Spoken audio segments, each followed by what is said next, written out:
Hi guys, good morning. I-flex ko lang pala tong clinic namin na mga bago ang upuan. Pero hindi kami binabayaran ng overtime namin. Kita? Kita ka? Kaganda-ganda? Bago? Bago guys. Pero yung overtime namin nung Ramadan, hindi pa kami binigyan mga kagwang. Kita niyo yan guys? Ang ganda. Ang ganda ng salasit. Ayaw ko salasit po to. Super ganda. Pag ginano mo, nalambot. Pero ang gagawin natin sa mga kagwang namin yung pasyente.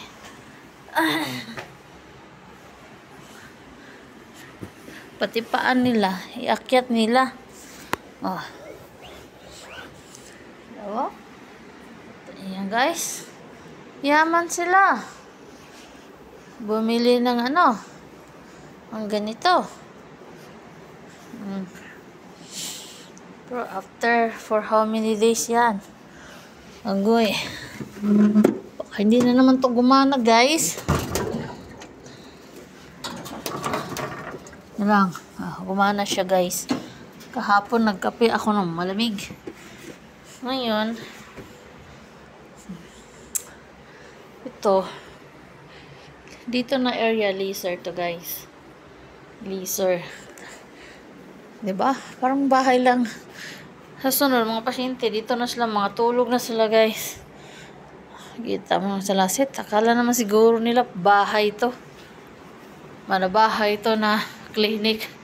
Pero dating naman ang pasyente, dapat ganyan. Ito lang dapat. Ano to? Ito touch gear namin. Ganon natin to. Wawa naman yung cleaner namin. Yan. Ito kasi tawag na touch gear.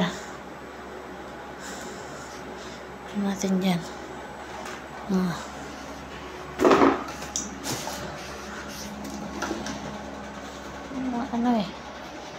Yan.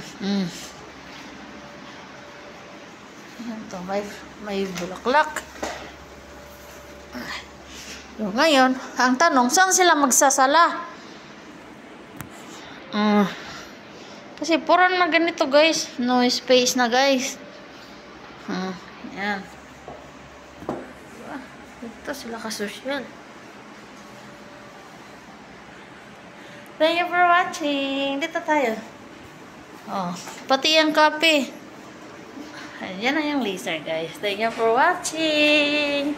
Hi to my vlog.